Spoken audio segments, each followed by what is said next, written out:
seja muito bem-vindo ao EduCast. E hoje nós temos uma convidada especial para esse primeiro encontro, Glória Fernandes. Olá pessoal, é uma alegria estar com vocês aqui. Seja muito bem-vinda, Glória. E hoje você está aqui no nosso EduCast,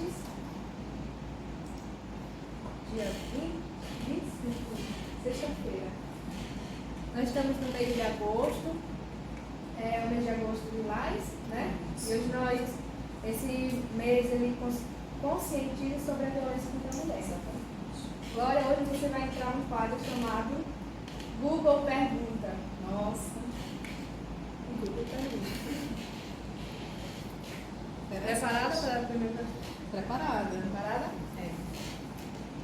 Glória, na sua visão, como é ser mulher no Brasil hoje? Bom, ser mulher no Brasil, a gente avançou, se a gente traçar um paralelo como era antigamente, como era nas décadas, nas gerações anteriores. Então a gente avançou em alguns aspectos.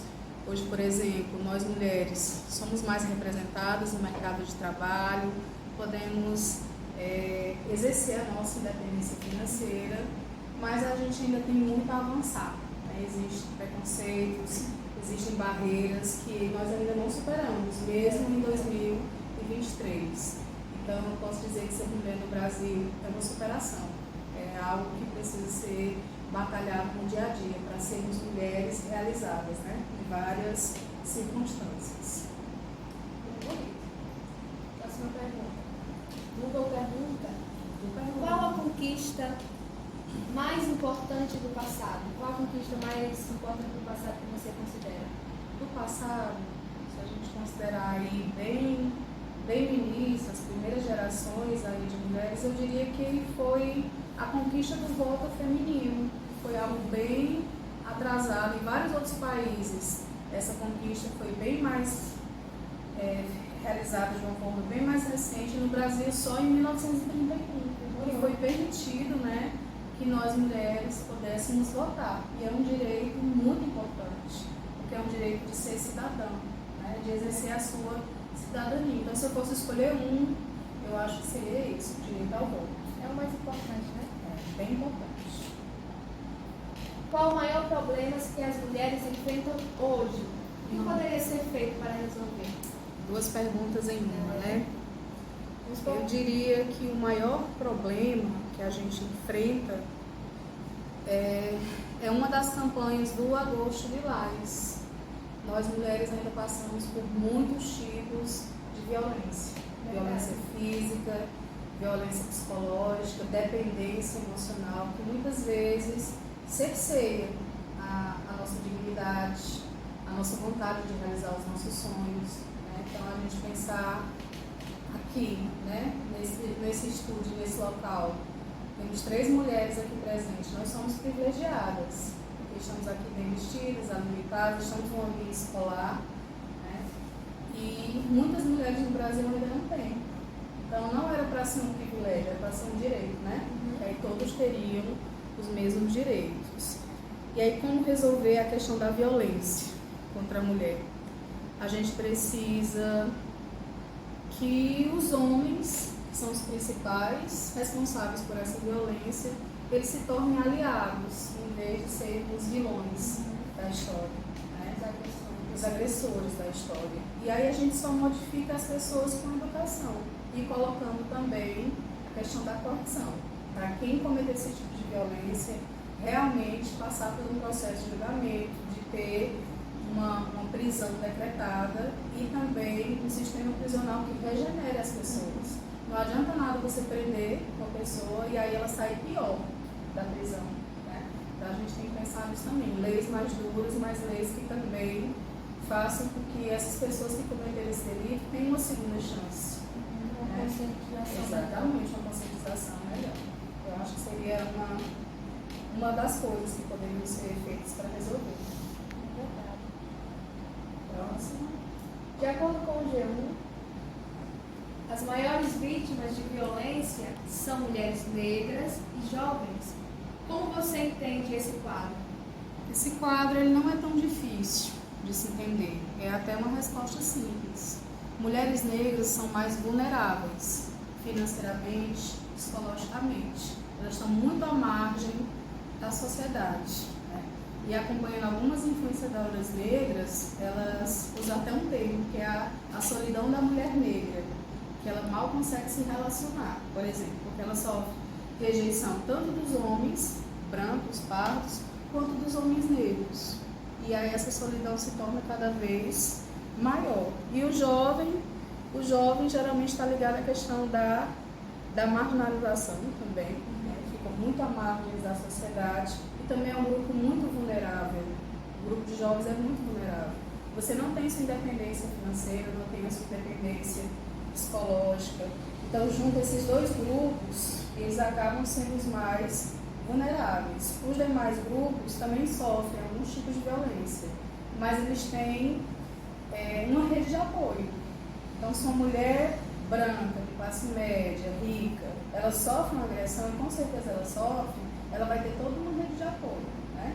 Se uma mulher negra apanha, se um jovem ele é humilhado, às vezes até morto, né? Infelizmente a taxa de jovens que são mortos por instituições que deveriam proteger, como a polícia, é muito alto, né? Então são os dois grupos realmente mais vulneráveis, as mulheres negras e os jovens.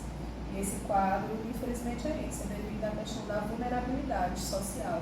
Pessoas mais pobres acabam sofrendo mais, e em silêncio. E se reclamar ainda está errado, né? Então, é algo que a gente tem que desconstruir. É uma tristeza. Muito grave. A gente não evolui desse jeito. Não mesmo. Qual conquista feminina mais importante do passado? Eu diria um passado recente também, em homenagem ao Agosto Lilás, que foi justamente em 2006, um ano provavelmente aí que vocês nasceram, a geração de vocês, né? Que é a sancionada a Lei Maria da Penha, também chamada Lei de 11.340/2022. Não é tão passado assim, mas é uma lei que revolucionou a questão da acolhida às mulheres que sofrem vários tipos de violência, e ela tem mudado e ela tem se adaptado, ela tem se tornado mais ampla, cada vez mais efetiva. Então é uma conquista muito importante. Acho que depois do voto para o Brasil foi o sancionar da Lei Maria da Penha. E é verdade. Acredito que 22% das mulheres elas, como é que eu digo, elas não expõem seus maridos, seus agressores, por não acreditarem na polícia ou nas leis. Exatamente. Elas deixam de denunciar seus agressores porque elas não confiam nas leis policiais. Elas não têm apoio da própria sociedade. Então, quando a mulher vai denunciar e ela não é acolhida, e isso acontece muito, a pergunta é: o que você fez? O que foi que você fez para o seu marido para a gente tratar assim? Ou então a gente escuta dos parentes, dos amigos, as mulheres que são traídas, por exemplo, que é um tipo de violência também, que são agredidas. Não, perdoa, não vai fazer mais isso, né? E aí acaba que a mulher se sente não ouvida mesmo. Ela vai na delegacia, só tem homens, e os homens geralmente eles se apoiam muito, né? Eles se defendem, chegam ao ponto a se defender. E aí foi esse pensamento de ter delegadas, né, de ter policiais, de ter ambientes específicos para o atendimento da mulher. É fundamental. Lutando por essa causa. Exatamente.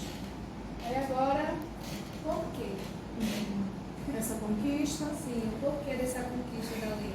essa conquista da lei, ela veio justamente para trazer à luz, né, esses casos de violência doméstica que até então não eram noticiados. As mulheres não tinham coragem de falar e denunciar.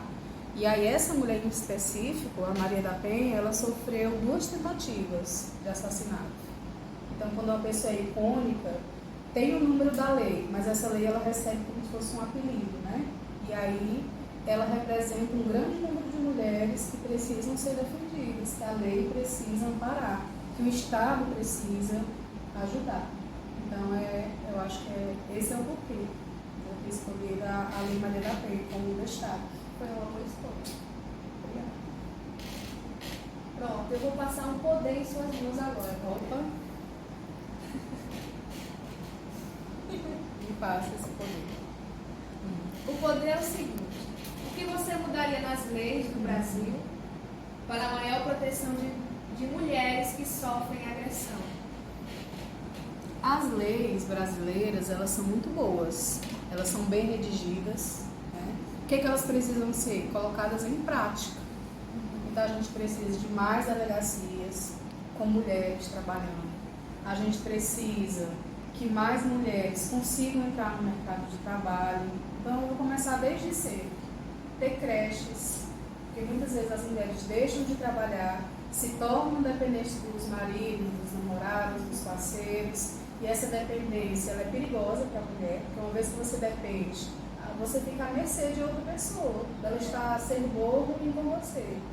Muitas vezes, muitos adolescentes engravidam na adolescência, não tem com quem deixar o filho. Então, as escolas também ofereceram serviço de creche, por exemplo. As universidades, né, as mães que se tornam mães ali na graduação, às vezes elas desistem.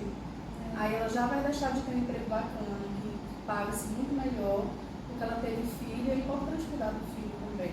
Então começaria ali a questão da creche e dar subsídios para essa mulher trabalhar. Outra coisa, eu acho que o serviço doméstico ele tinha que ser remunerado.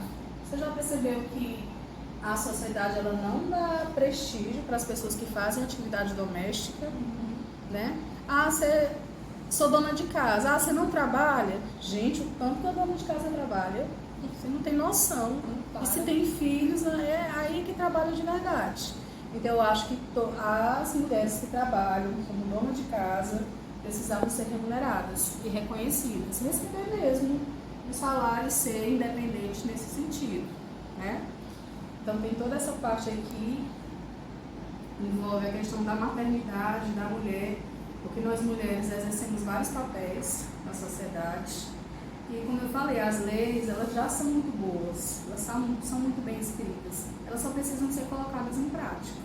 Então, se eu tivesse o poder, eu nem modificaria as leis, eu apenas colocaria ela em prática, né? E aí esse serviço prisional também, para os casos graves, os homens realmente serem presos, né?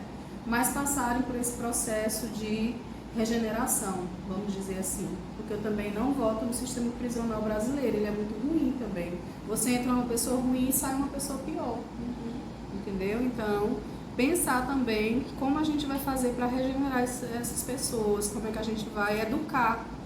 Uma vez a pessoa educada, ela realmente se transforma, ela não vai ser um agressor quando ela sair da prisão. Então, acho que se eu tivesse poder, seria isso, seria colocar as leis em prática, ver essa questão das creches, do suporte, pagar salário para quem arruma a casa, porque é muito justo, muito justo. Eu aprendi isso recente, viu? Morava com a minha mãe, agora eu moro sozinha, eu moro num lugar e trabalho em outro, né, em outro município. E eu sou dona de casa quando chego em casa, gente, não é fácil. É muito trabalho, né? E pensar, poxa, minha mãe não é remunerada por ser dona de casa, né? E é uma injustiça, eu acho que deveria ser. Mas o meu poder, eu iria fazer isso. É igual a ditado, só sabe quem passa. Só sabe quem passa, verdade. Pois é, Glória. O Google, acho que ele encerrou as perguntas. Ah, thanks, anytime. You're welcome. Queria agradecer a sua presença, você ter disponibilizado esse tempo, é muito bom conversar com a senhora. E hoje foi mais um Educast, espero que tenham gostado. Se você também tem um comentário a expor, fique à vontade.